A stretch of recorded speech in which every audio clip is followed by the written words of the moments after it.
Hey everybody, it's Mitch, and welcome to my next video. Today we have got another Dungeons & Dragons 3.5 class description. And today, from the Complete Arcane, we're going to be looking at the Warmage. Now, the Warmage is a very interesting class, and we're going to talk about what the Warmage is. Then, once we are done talking about what the Warmage is, we're going to go in and we're going to talk about what kind of character the Warmage is. We're going to follow that up with what a Warmage gets, like what their class features are and all that fun stuff. And then finally, we're going to talk about how good they are and how you might use them in a build. So let's get started with it.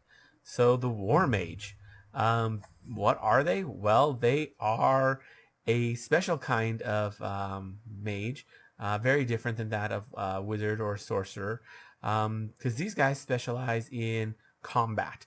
They specialize in being magical artillery. They love the art of war. They are all about fighting. That's their thing.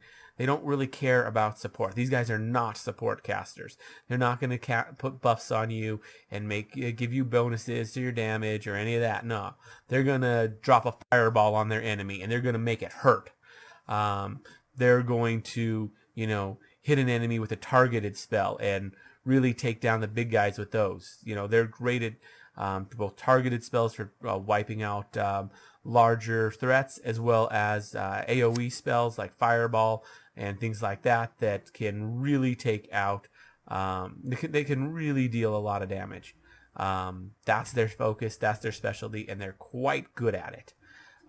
There's an argument to be said that blasting spells is not the most efficient way to play a caster. Fair point. But that's these guys' stick, and they're great at it. And it's not even just blasting. They're great at battlefield control. Anything that will really turn the tides of battle, that's their thing. They are your magical artillery and support, I guess sort of support, but they mostly do blasting. They'll also do things that with battlefield control. That is what they do, and they are good at it. So yeah, let's talk about how you go about playing one from like an RP perspective. So basically, these guys are often in the employ of militaries of all shapes and sizes. If there's a chance to, get into conflict and show off their military training, then absolutely. And yeah, these guys, like, their colleges are basically magical boot camp. They are put through the paces. So that's going to be a big part of your story, is like your experience at magical boot camp. But you're not just going to be part of an army, maybe. If you're a player character, likely you're in a small adventuring band, and you've joined for the simple fact that you want to fight stuff. Like, you want to fight stuff. You're not there to play nice. You're not there to be the diplomat. Forget that crap. You are there to kick some butt and take some names and bring some people down. If you're a good guy, you're like, I'm here because these bad guys are causing problems, and I'm going to kick their butts. I'm going to take them down. Or if you're an evil war mage, you're like, you know what? Let's just have some fun. Let's just cause some wanton chaos and destruction, and let's have some fun destroying things. That's the war mage. They are all about that. Let's see.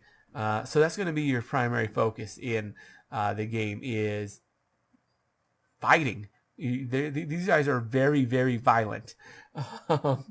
Let's see. They are spellcasters still, though, so they do need to spend a.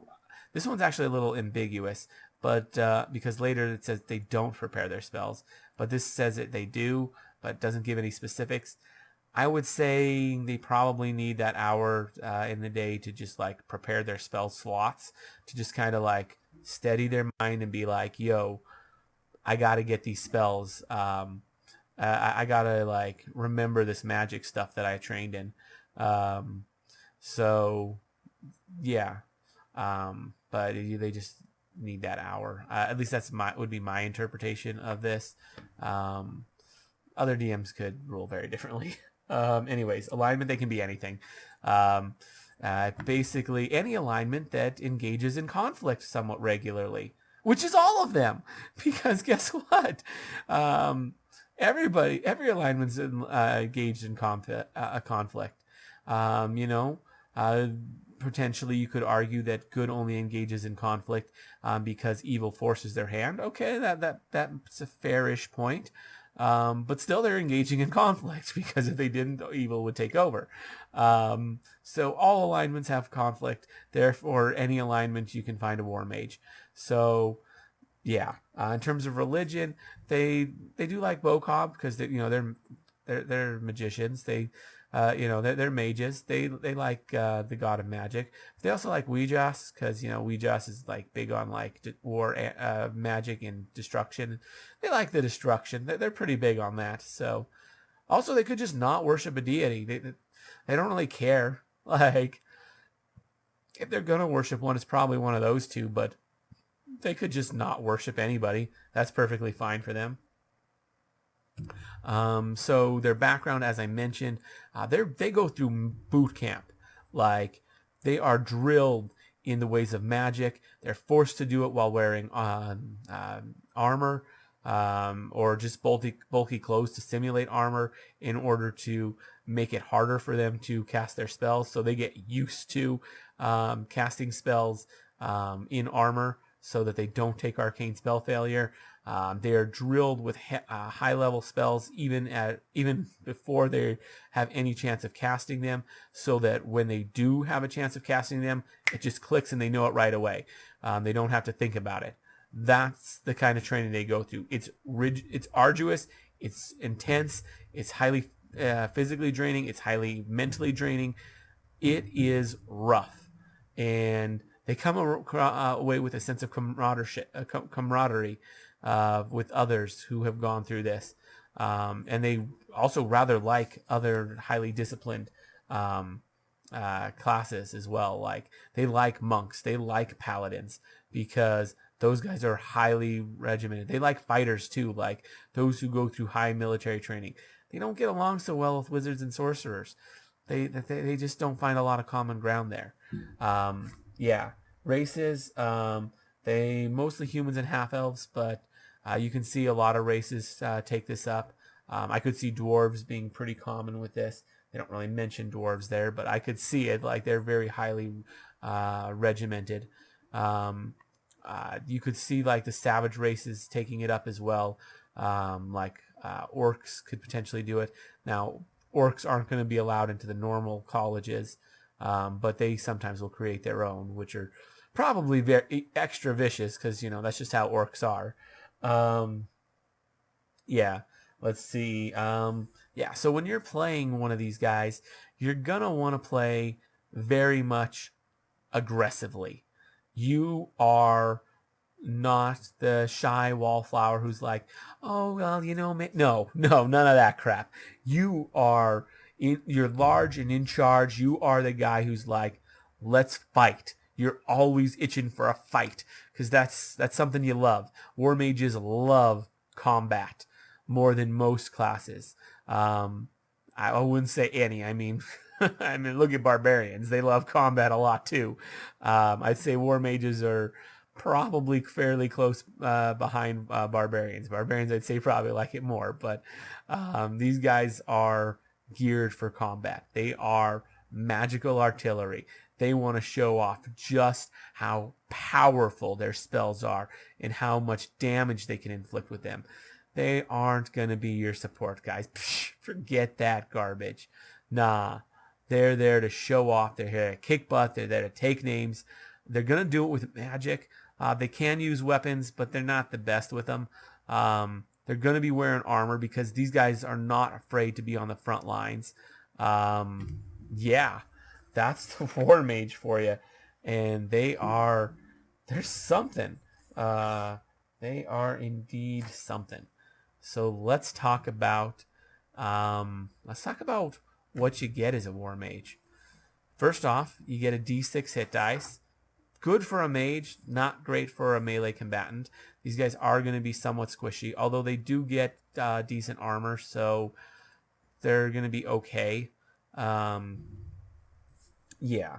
They get let's see, they get a bad base attack bonus. So again, like I was saying, they're not going to be the type to like grab a sword and fight. They're not even proficient with most swords. They only get simple weapon proficiency. So they're not going to be that type. They're going to be hitting you with magic, 100%. They have a good will save, but a bad fortitude and reflex save. A little unfortunate. Would have been nice to see a fortitude that would have fit, but whatever. It is what it is. And that's it for their. And they get 2+ in for skills, and their skills aren't great.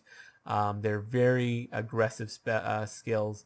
They get all the ones that you're going to want for a caster. They're also going to get a number of.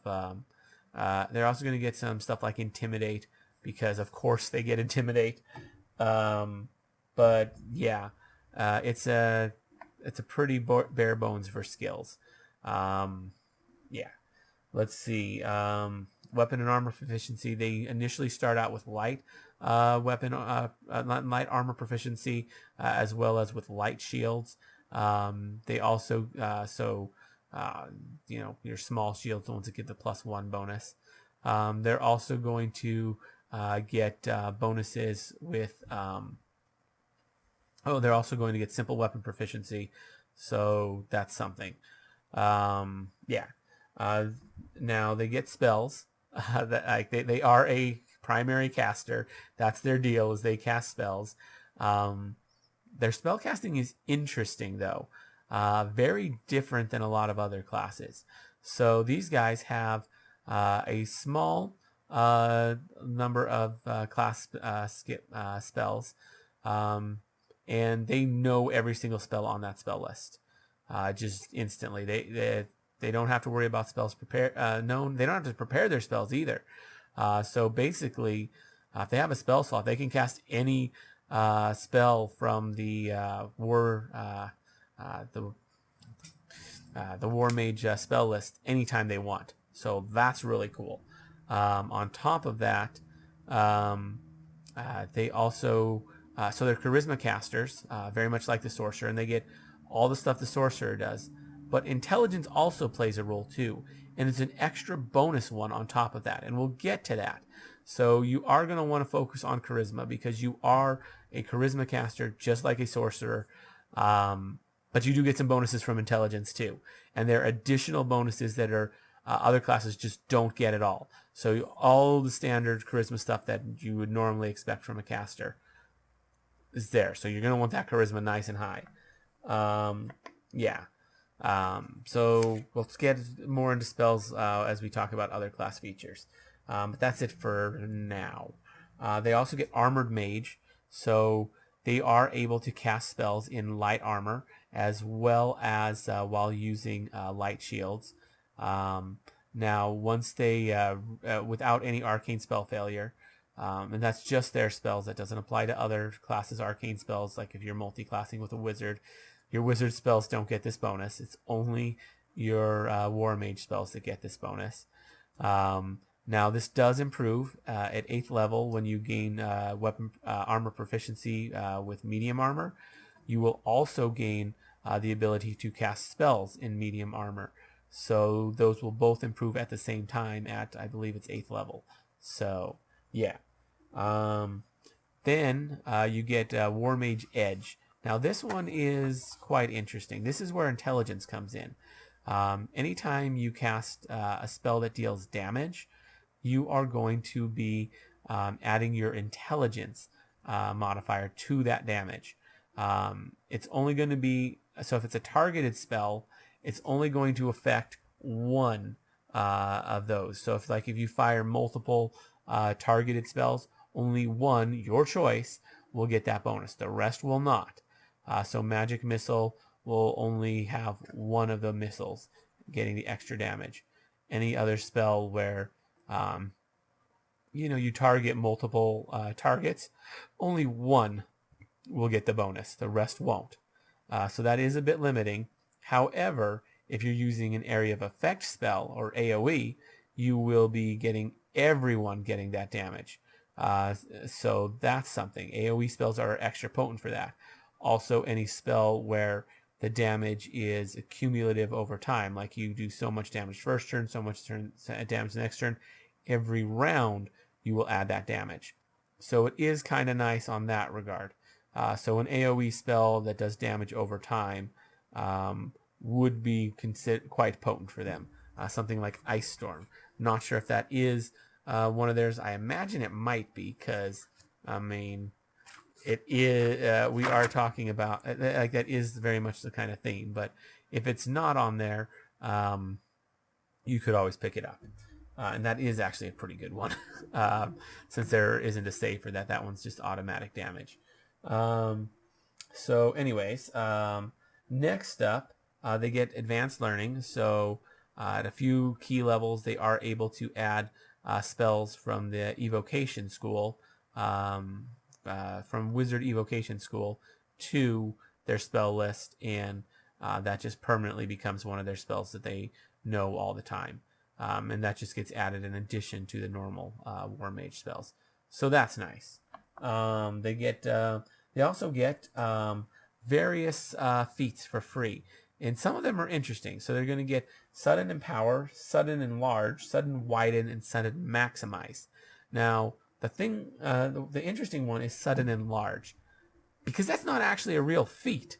So apparently they just get this the ability to do Sudden Enlarge, which is, I guess, something no one else can do, because that's not actually in the book, weirdly enough. Yeah. So basically that'll just let them put those particular meta magic feats on one of their spells once per day at no cost, other than their once a day use of this ability. So that's kind of nice, being able to buff those. And heck, you could put them all on the same spell too.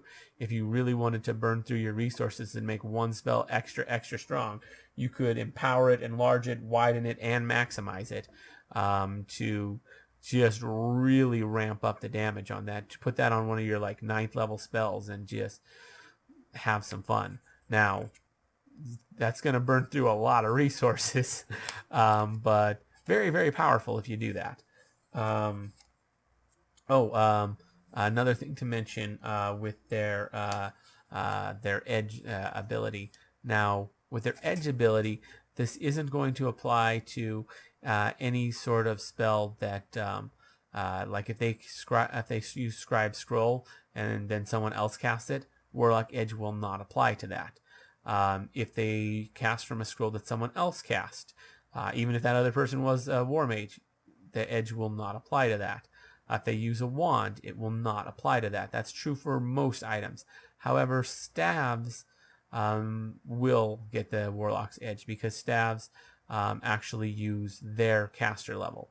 So anything where you're casting with your caster level and not the caster level of the person who created it, is going to get that, which is mostly just staves, like staves or staves, however you want to say it. I think staves is technically proper. So yeah, that's what they get for spell casting and really everything. So let's talk about how good these guys are. So these guys are quite good at blasting spells, like the best in the game, really. They have pretty decent battlefield control, so that's kind of nice. And their edge abilities can be useful for a number of their battlefield control spells, particularly the ones that do damage. So that's always nice. Yeah, they get they have a large number. They have a high spell capacity, same as the sorcerer. It might be slightly less. I think the sorcerer actually gets 6 9th level spells at 20th level, whereas these guys only get 5. So they are a little less than sorcerers, but like not much. So it's very, very little in terms of their spell capacity. Although it is one of the highest levels, so that's something. Let's see. A big issue is blasting spells tend to be less potent than a lot of other spells, so that is a bit of a downside. But You know, if you just want to be a blasting mage, this is the way to go. Like if you just want to blast things with magic, like this is the class for you. It's one of the, in terms of magical classes, in terms of mages, this is actually a really good one for beginners, because there's, you don't have to worry about preparing your spells. You don't have to worry about you don't really have to worry about spell lists at all for the most part, other than your couple of spells of advanced learning. You really don't have to, so that's nice. There's a couple other classes that do this as well, but if you also just want to be like a blasting mage, which is easier to understand than the other types of mages, like Beguiler, which does something similar, but they focus on you know, manipulation, whereas these guys are all about blasting and battlefield control, which are easier concepts for newbies to get. So this is actually a really, really solid, you know, new players first mage class. It's a really, really good one for that. Better than most, in all honesty. You're going to be much less overwhelmed. You're going to learn a lot in the process. So, yeah, great class all in all. Is it the most powerful in the game? No, but it's got its potency, and it's also has it also has some. It's also great for beginners. So yeah, that's the Warmage for you. Let me know what you guys think down in the comments below. I'm always curious, and I always love hearing from you. If you enjoyed the video, consider giving it a like. Maybe subscribe to the channel for more D&D 3.5 videos, because we do one on every single class, race, and prestige class in Dungeons & Dragons 3.5. So ring that notification bell so you never miss out on a video. Anyways, as always, I'm Mitch, and I'll be seeing you